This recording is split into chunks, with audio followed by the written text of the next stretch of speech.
What's happening, y'all? My name is Rajiv, health and wellness coach, plant-based chef here in the Portland area. And today we're gonna be making firecracker tofu. It's rich in plant-based protein, it's sticky, it's sweet, a little bit of spice, and something that the kids and the whole family will enjoy, and it's super quick and easy to make. First, we're gonna start with pressing a block of extra firm tofu. We're gonna cut it into large cubes. We're gonna get that tofu into a large mixing bowl, add just a little bit of oil, salt, pepper, and then we're gonna use some arrowroot starch to coat the tofu, and this is what's gonna give it its nice crispy crust. Now we're gonna mix it around. It's evenly coated, it's ready to go into the air fryer. We're gonna be using the air fryer today to achieve a crispy golden brown crust on this tofu that we're making instead of deep frying. Deep fried foods are high in saturated fat and trans fat, which contributes to poor heart health. That's why it's important that we avoid deep fried foods as much as possible. Using a method like the air fryer can be a great solution to this.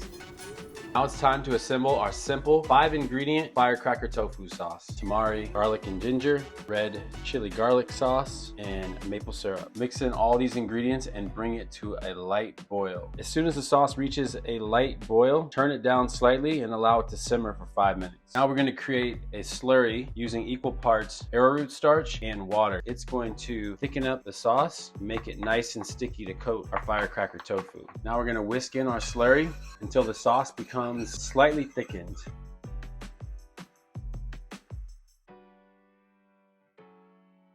And there you have it, y'all. This is a great, nutritious dish that the whole family will enjoy that you can make in under 30 minutes.